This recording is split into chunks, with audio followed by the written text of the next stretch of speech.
Evening time, since the moon jumped in front of the sun, it's got my spiritual hormones jumping, so I can't stop. I've been studying. If you could just look for a hot second at what's going on, I can't stop reading. I'm checking it out. It's coming in such a way that we never imagined. I got like 7, 8 books out doing all the research. This is another book that I suggest that our brothers and sisters check out, because the secrets are hidden in the books, because they made the slaves not be able to read for 400 years. This is called The Second Messiah. It says that Templars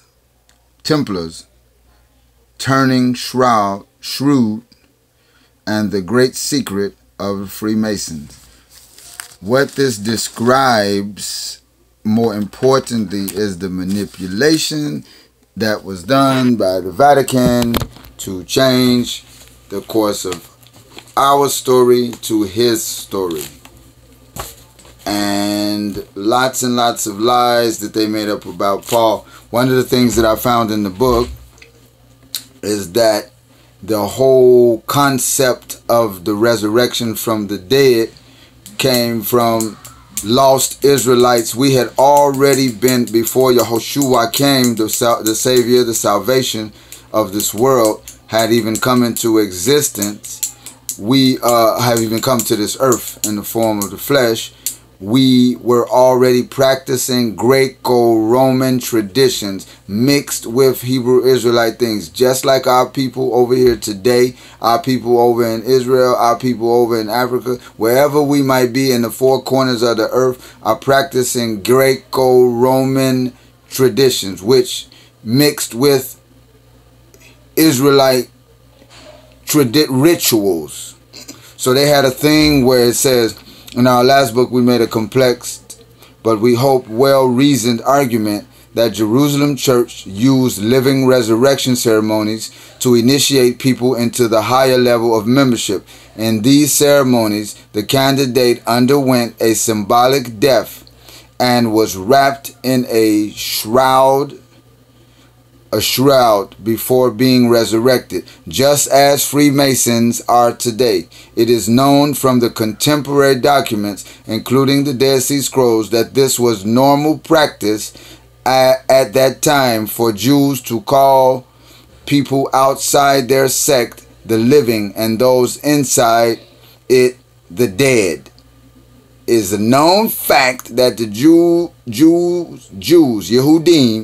Yehudaim, to call inside their sect the living and those outside the dead. So the whole concept of this Christian thing about somebody being dead for 3 days and being resurrected and all of that, we got to start thinking now. I'm just putting it out there. Keep your religion, give me back my God. That's the new motto. Keep your religion, give me back my Yah. After studying the terminology used by the people of the first century Jerusalem, we came to the conclusion that there is absolutely no requirement to apply supernatural meaning to the actions of Yeshua HaMashiach. His supposed miracles, including raising the dead, can be seen to be simply misunderstanding of much more mundane events by later individuals who had very different mindset from the Jews. Other misunderstood phrases include terms such as turning water into wine, which simply meant elevating ordinary people to a higher station in life. Today, Freemasons still use a stylized resurrection ritual to raise a candidate from his grave in order to make him a full-fledged master mason. This is done in darkness and in front of Boaz and Yakin, the 2 eastward-facing pillars that stood at the entrance to Jerusalem's temple.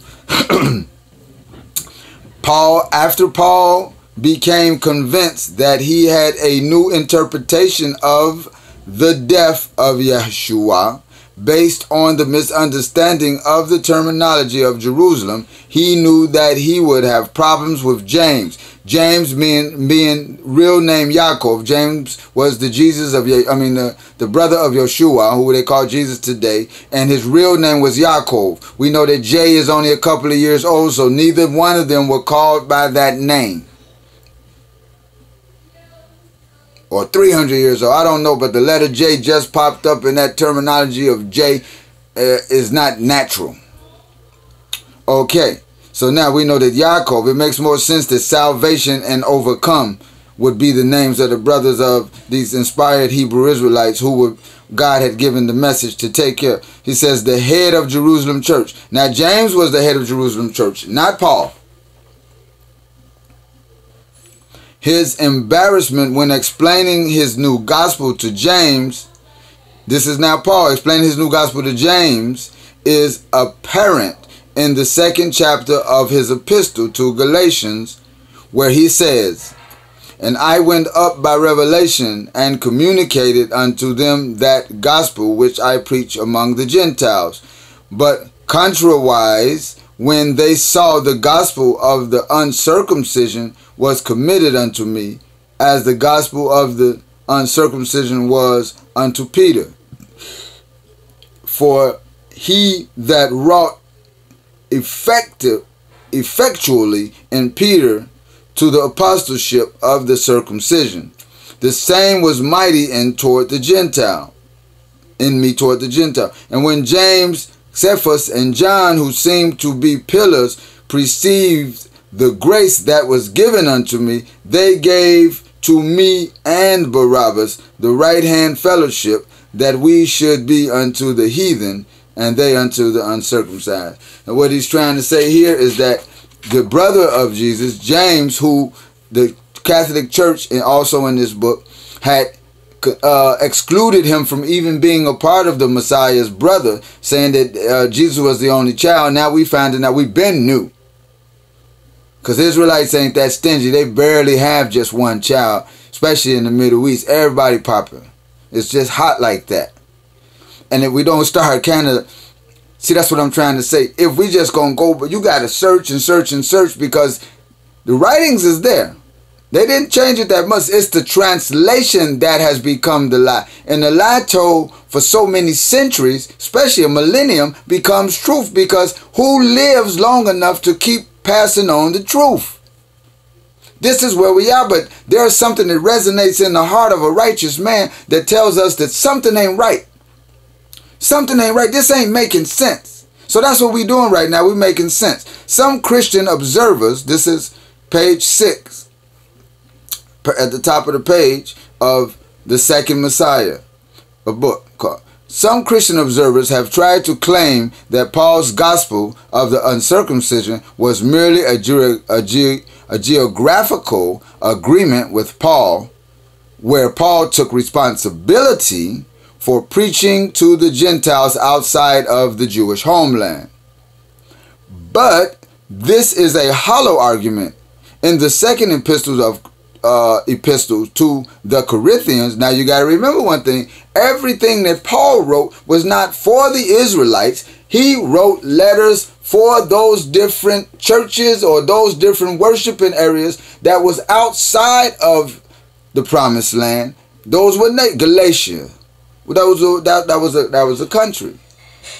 Ephesia and these and whatever the names of those places was. This was all pagan areas that had adopted this, or that was being prepared for this way of life to be imposed on them, modified Christ's teachings to fit into another whole mind control set.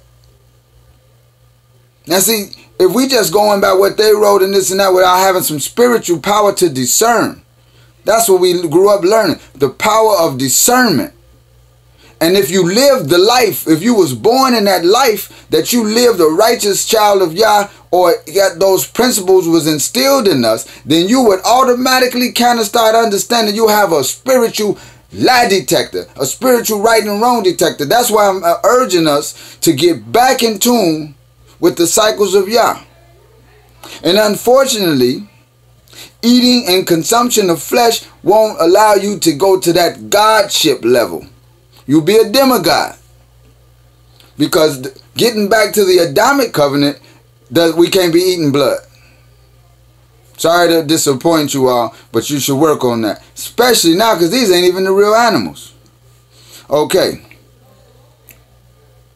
The second epistle of Corinthians, Paul clearly warns about others who are preaching of another Jesus or another Yeshua and another spirit, was warning his audience not to heed any explanation but his own. Now we're talking about he's telling people not to heed as if he's pretending to be sent by Yah, sent by the Holy Spirit, ordained by the Son to preach the word, knowing he wasn't even really a Jew, a Hebrew. And he's telling them, don't listen to the brother of Yeshua, don't listen to the disciples, but listen to me. No, it's not making sense. He said, explanation but his own.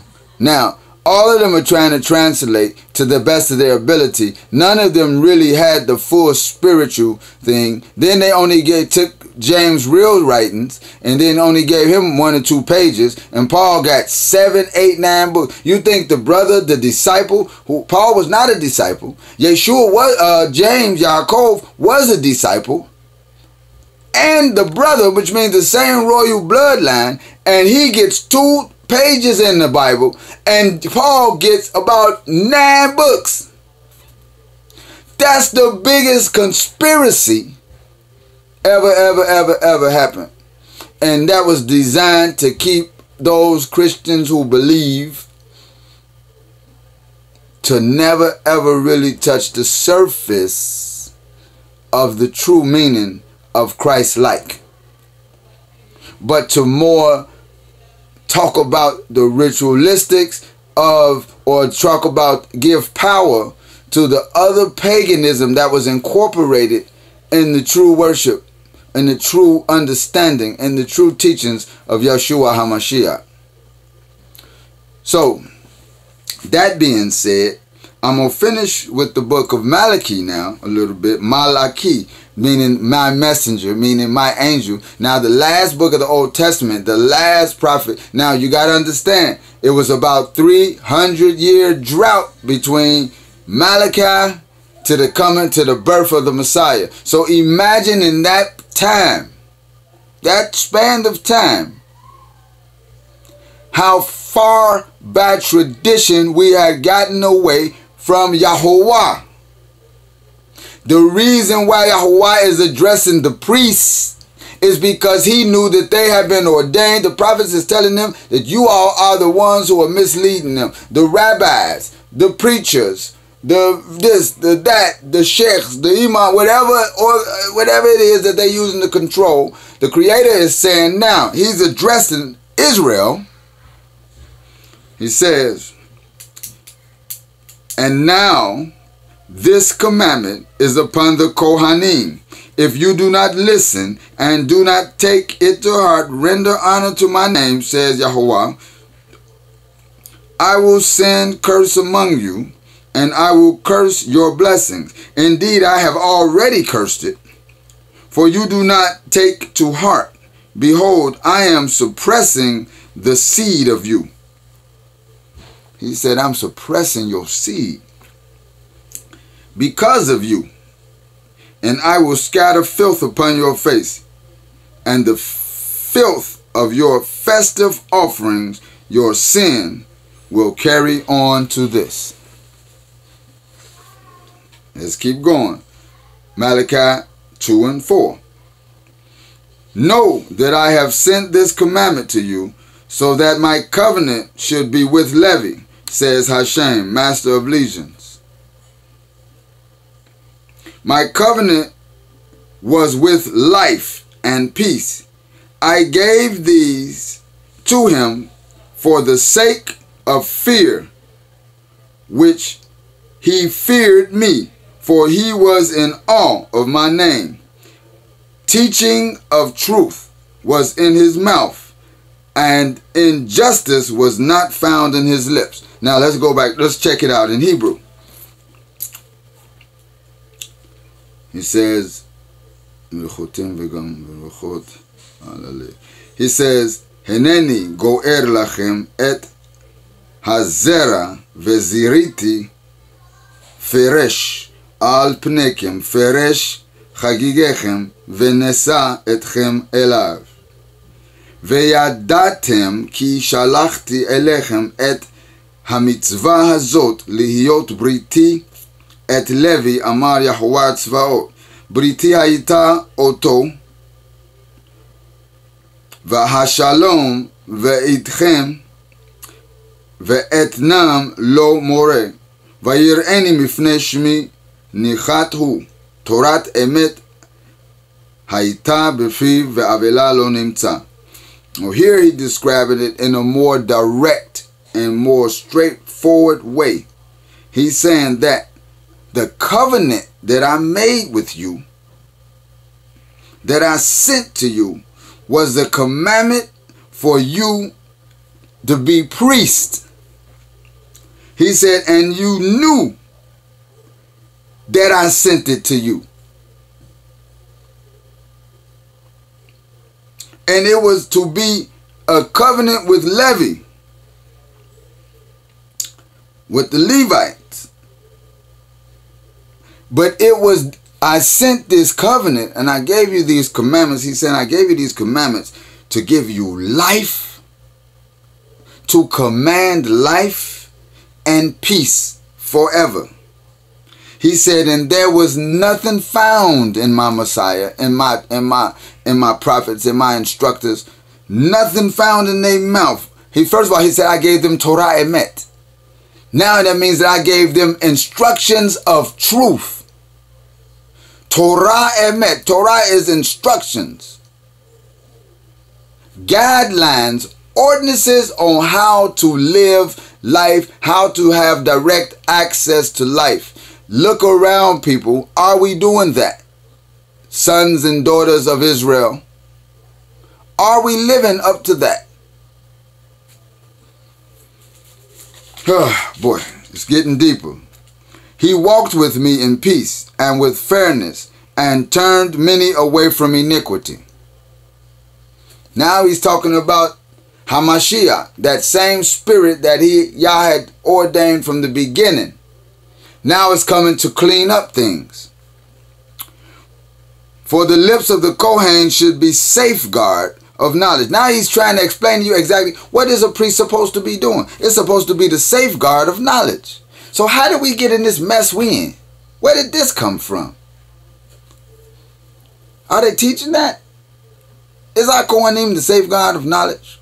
Or they just quoting some things that they getting instructions from? It was supposed to be the mediators. They wasn't supposed to be obligated and follow orders from no man.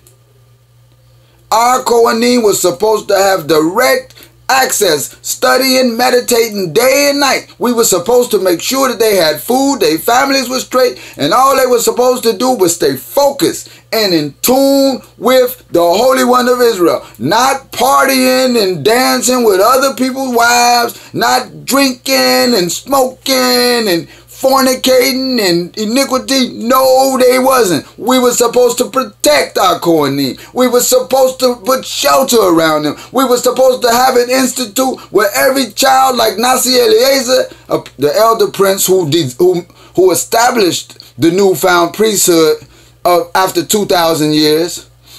Prince Eliezer had what they had, Yeladim Tzadikim. Children, we would go to Shabbat Seder, be understudying the priest, learning the Torah up to a certain age, so that it would be planted in your inward parts again, so it would be activated in your heart. That's what's supposed to be going on now. Where are the priests grabbing the young? But the priests got to work a day-to-day job. They got to worry about how they gonna feed their family. So how could you worry about money and things and idols when you're supposed to be worrying about the welfare of the spirituality and the spiritual health of the people? Something is wrong. We got to look at this another kind of way if you want to get out of this mess. There's got to be some new priests now. And the old ones who have held on to righteousness, it's time for you to stand up. Don't be ashamed to grab our youngsters off these streets and tell them, we did drink, we did smoke. Confess your sins. We got to say we did it, so that we can heal. We can get the iniquity that has been passed on to the third and fourth generation. It's got to be lifted. It's got to be lifted from the confession of the fathers. Adam has to confess to acquit Eve. The confession of Adam is the acquittal of Eve. And when Eve is acquitted, then she can reach out and grab her child again. The mothers are crying and in pain for their children, because we have lost our way.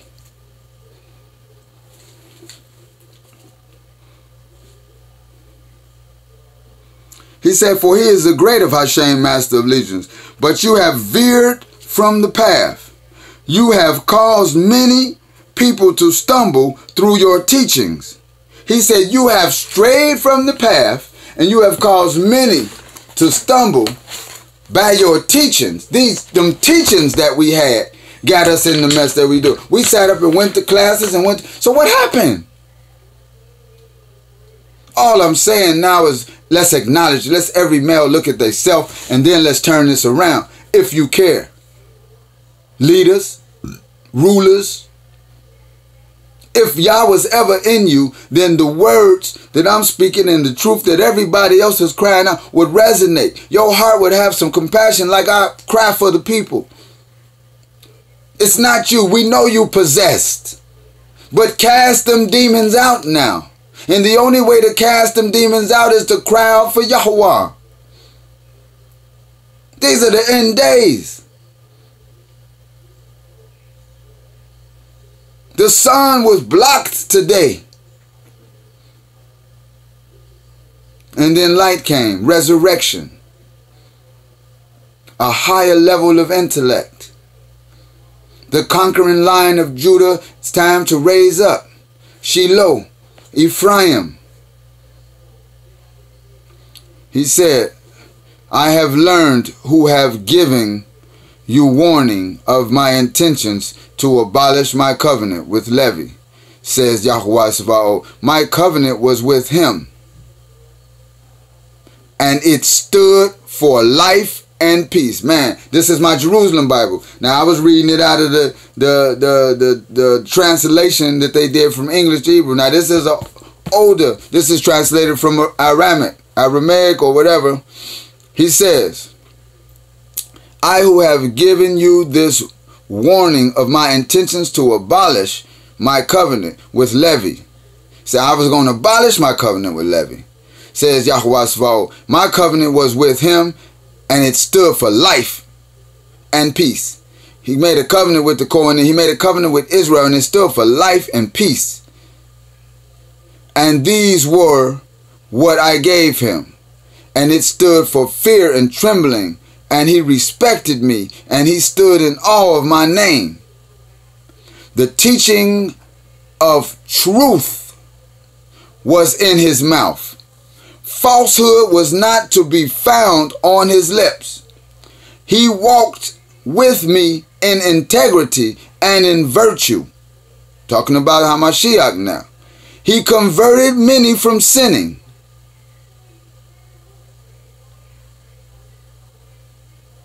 The lips of the priest ought to be safeguards of knowledge. His mouth is where instructions should be sought, since he is the messenger of Yahweh Sabaoth. But you have strayed from the way. You have caused many to stumble by your own teachings. Now, the messenger, Malachi, the angel, is directing to the people exactly what y'all have been doing. He said, this is how I wanted the people to be. This is what you've been doing. You have strayed. You have caused the people to stray from your lips. The priest was supposed to be a safeguard with a mouth where instructions. But you have strayed from the way, and you have caused many to stumble. Many people are lost right now, hollering and screaming on corners and fussing and fighting and arguing about who right, and all these Hebrews now is talking about Yeshua HaMashiach and Jesus Christ, the Israel, the Messiah. That's the setup. Because if you're going to use it, just call him a Hebrew and make him black, but still have the Christian mindset of identifying who that man is, then you might as well be a Christian. That's why we got into trouble. Israelites was the first ones calling him Yeshua HaMashiach, but they didn't do nothing he said. They didn't follow none of the things. We created the image Christ. Bumped the Romans, we started it. And if you know in your heart that brother wasn't like that, that wasn't the message. We so busy talking about miracles and turning water into wine and stuff that we are incapable really of imagining, except that they had to make movies about it instead of listening to the regular simple things he said, like love your neighbor, hear, O Israel, don't follow after these other gods. The little simple stuff, we want to push that to the side and get to talking about walking on water. Walk on some dirt and walk right. He said, but you, the teachings, have destroyed the covenant of Levi, says Yahweh Zvaot. And in so in my turn have I made you contemptible and vile in the eyes of the whole people as a repayment for the way you have not kept the path, but have shown partially in your administration. Now, it don't get no plainer than that. This is exactly why don't nobody respect the leadership. That's why they look crazy. That's why everybody know y'all look really, really stupid. Because y'all